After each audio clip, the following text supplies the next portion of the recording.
Hi, నీ పేరేంటి? సుదీక్షణ. మన విజయదశమికి ఎలా వచ్చింది మనకి? తెలియదు. ఎప్పుడు తెలుసుకుంటావు మరి? రేపు తెలుసుకొని మాకెప్పుడు చెబుతావు? ఎల్లుండి ఎల్లుండి చెప్తే మరి మేము ఎప్పుడు అర్థం సరే, చేసుకోవాలి? మరి ఎల్లుండి దాకా నువ్వు అన్నది నాకు సరేనా? తినా అంటే అమ్మనే తినిపిస్తుంది. అంటే నువ్వు తినవా? ఎస్. నీకు తినాలని లేదా? లేదు.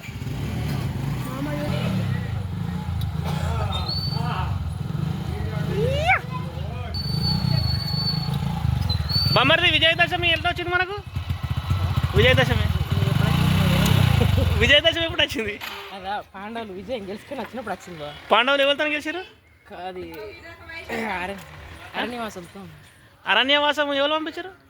కౌరవులు పంపిస్తే దాన్ని ముగించుకున్నప్పుడు విజయదశమి విజయదశమి అంటే అడవి నుంచి వచ్చిన తర్వాత ఎందుకు వచ్చారు? ఎట్లా వచ్చారు అడవి నుంచి? అట్లా వచ్చారు, తిరిగి కూడా తిరిగి తిరుగుతూ వచ్చారు. నువ్వు అన్నాడు అట్లా అంటే ఇప్పుడు మన ఇది తెలిసింది చెప్పిన ఇక మరి దారుణంగా అడగద్దు. ఇక మైండ్ మెదడు పని చెప్పద్దు. పని చెప్పద్దు అంటే నీకు తెలుసా అది మహాభారతం గురించి ఏమన్నా? తెలియకపోతే ఎట్లుంటుంది? ఇప్పుడు కౌరవులు పాండవులు ఏమవుతారు చెప్పు ఒకసారి? కౌరవులు పాండవులు ఏమవుతారు? అంటే వాళ్ళకు వీళ్ళకు సంబంధం ఏంది?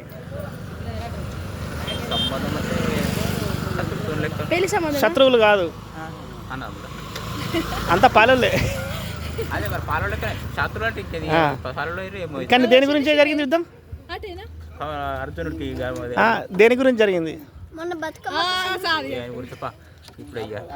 వాళ్ళు ఒక భూమి గురించే, వాళ్ళు చేసినంత ఈ భూమి గురించే. లడ్డు గిటు లడ్డు గిటు గిటు. అరే డ్రెస్ బాగుందిరా అనేది.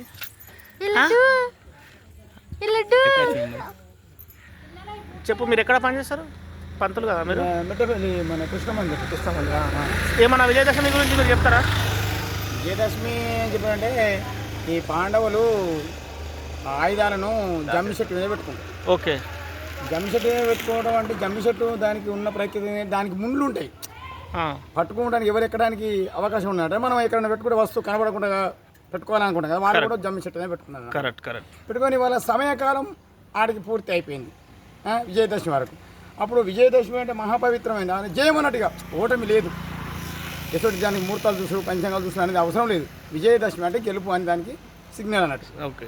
ఆ రోజు నాడు ఆయన వాళ్ళ ఆయుధాలు పూజ చేసుకొని వాళ్ళ కార్యక్రమానికి సిద్ధమవుతారు అన్నమాట. ఓకే. యుద్ధానికా? యుద్ధానికి సిద్ధం. ఎందుకంటే వాళ్ళు ఇన్ని రోజులు వనవాసం అనుభవించారు కదా. అవును.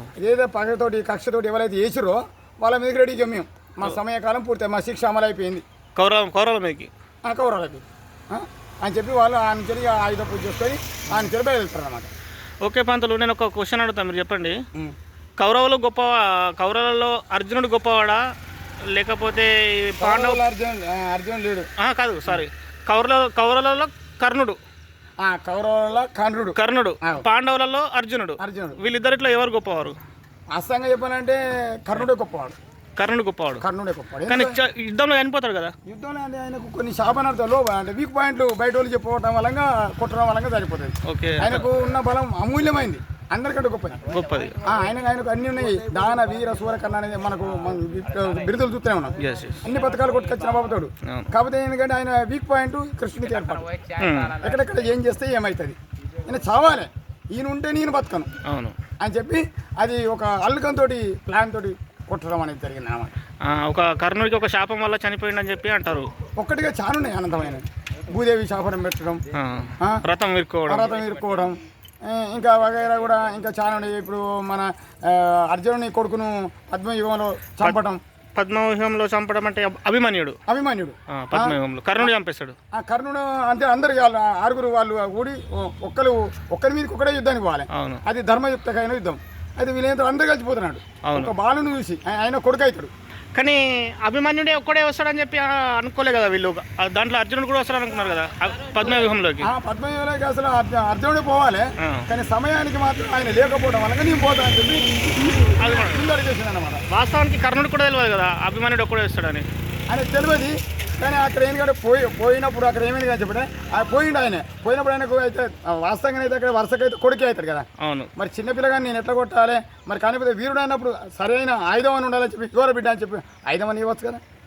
ఆయన ఇవ్వకుండా కూడా ఆడికి రథచక్రం తీసుకొని ఆయన యుద్ధం ఎత్తాడు కూడా వెనక నుంచి ఎన్నిపోటు కూడా ఎంతవరకు అభిమన్యుడు చనిపోయేటప్పటికి అతనికి ఎంత వయసు? అంటే ఒక 18 సంవత్సరాలు. 18 సంవత్సరాలు చిన్నపిల్లవాడు అంటే కరెక్ట్ కాదు, అంటే మినిమం చెప్తానా, నేను ఊహించి చెప్తున్నా. లాస్ట్కి చివరికి పాండవులది విజయమైంది. వాళ్ళు ధర్మయుక్తంగా చేసిన ఓపిక, ధర్మరాజు ఒక ఓపిక గొప్పది.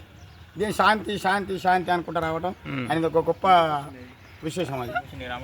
రెండోది ఏంటంటే మన దుర్యోధనం దగ్గర సంజయ్ అని చెప్పి ఒక అతను ఉంటాడు. అతని గురించి ఏమైనా చెప్తారా? సంజయుడు అతని గురించి ఏమైనా చెప్తారా? ఆయన ఏంది రాయబారం వాళ్ళ సంజయుడు వాళ్ళ దగ్గర ఉండడు, కౌరవుల దగ్గర. సంజయుడు కరెక్ట్. ధృతరాష్ట్రుడు, పాండరాజు, సంజయుడు దుర్యోధన దగ్గర ఉంటాడు. అతని గురించి ఏమైనా ఆయన ఏంది అంటే రాయబారం వర్తమానం అందజేయడానికి కేవలం ధృతరాష్ట్రుడికి. ఎందుకు అంటే దుర్యోధనానికి కళ్ళు కనపడాయి కాబట్టి మన పోస్ట్ మాన్ లేక ఎక్కడెక్కడ అక్కడ యుద్ధంలో ఎవరు చచ్చిరు ఏమైంది, ఇప్పుడు మిలిటరీలు కదా అక్కడ ఏమైంది అని వర్తమానాలు ఎట్లా చేస్తారో సేమ్ టు ఈక్వల్గా టీవీ చూసినట్టుగా వాళ్ళకు పలాని నీ కొడుకు చచ్చిపోయింది పలాని గిది అట్లయింది అని ఓటమి గెలుపులు చెప్పడానికి ఆయనకు, అంటే ఆయనకు ఈ ఆయుధాలు దెబ్బలు రాకుండా ఆయనకు వాళ్ళకు ఇచ్చిన వరం ఒకటి ఉన్నది. రెండోది మన పాండవులు చాలా మంది చనిపోతారు యుద్ధంలో, కానీ నెక్స్ట్ డే ఎంతమందికి అన్నం అవసరం ఉంటుందో అంతే అంటారు. అంటే ఇంతమంది చనిపోతారో నాకు ముందే తెలుసా పాండవులకి? వర్తమానం తెలిసి ఉంటుంది వాళ్ళకి. ఎవరి వల్ల అంటే ఇప్పుడు పెద్ద పెద్ద ఋషులు ఉంటారు వాళ్ళకి తెలుసు. శ్రీకృష్ణుడు చెప్తాడు. కృష్ణుడు స్వామి మళ్ళీ ఇంకొకటి ఏం దొరికినా ఇక్కడ ధర్మదేవత అనేది ఉంటుంది.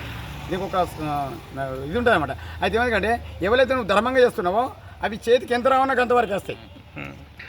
అంటే ఇప్పుడు యుద్ధానికి వెళ్ళేటప్పుడు అంటుతారు, ఒకసారి వచ్చిన తర్వాత అంటుతారు, వంట చేస్తారు. కానీ వచ్చిన తర్వాత కూడా ఎంతమంది ఉంటారు అంతమంది కరెక్ట్గా వంట చేస్తారు. అంటే ఎంతమంది చనిపోతారని వాళ్ళకు ముందే తెలిసి ఉంటుంది, ఊహించి ఉంటుంది. వర్తమాన కాలాన్ని బట్టి వాళ్ళకి ముందే తెలిసి ఉంటుంది అట్లా. అది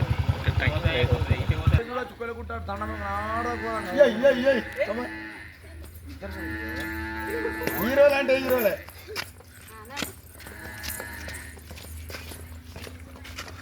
అరే రింకు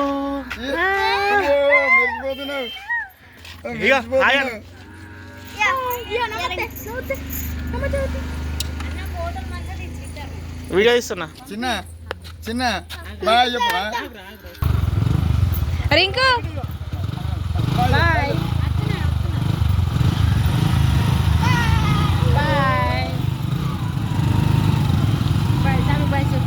బాయ్.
లడ్డు లడ్డు రింకు తమ్ముడు తమ్ముడు దగ్గర లడ్డు ఇయో చూడు రీ వీడియో తీసేస్తున్నా ఫోటో వస్తుంది అట్లా కూడా గిట్టు ఒక పడాలు చెప్తారు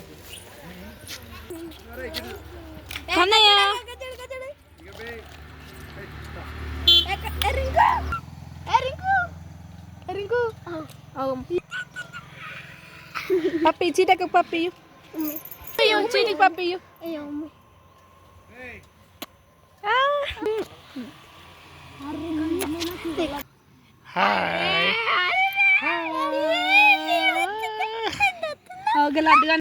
హాయ్ లడ్డు ఎత్తుకో ఇగో లడ్డు ఇక గిడ్డు ఒకసారి లడ్డు గిడ్డు హాయ్ చెప్పు హాయ్ అన్ హాయ్ అన్ ఇట్లా హాయ్ అన్ రింకు రింకు హాయ్ అన్ హాయ్ చెప్పు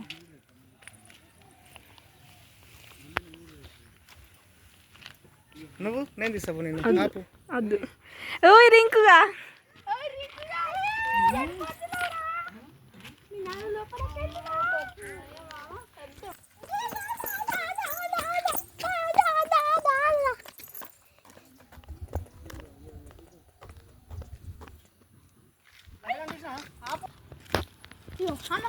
బండి వస్తుంది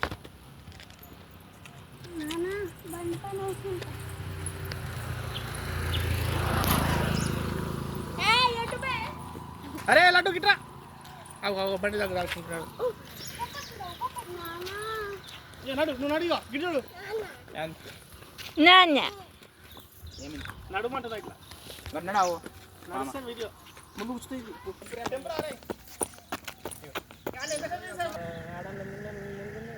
లడ్డు అరే వీడియో వీడియో అందరు చూడాలా అబ్బు సీటు ఫోటో తీ దాని ఆయన ఫోటో చూస్తుందా ఇట్లా దారా చిన్న ఇట్రా అరే చిన్న ఇట్రా రే నర్రా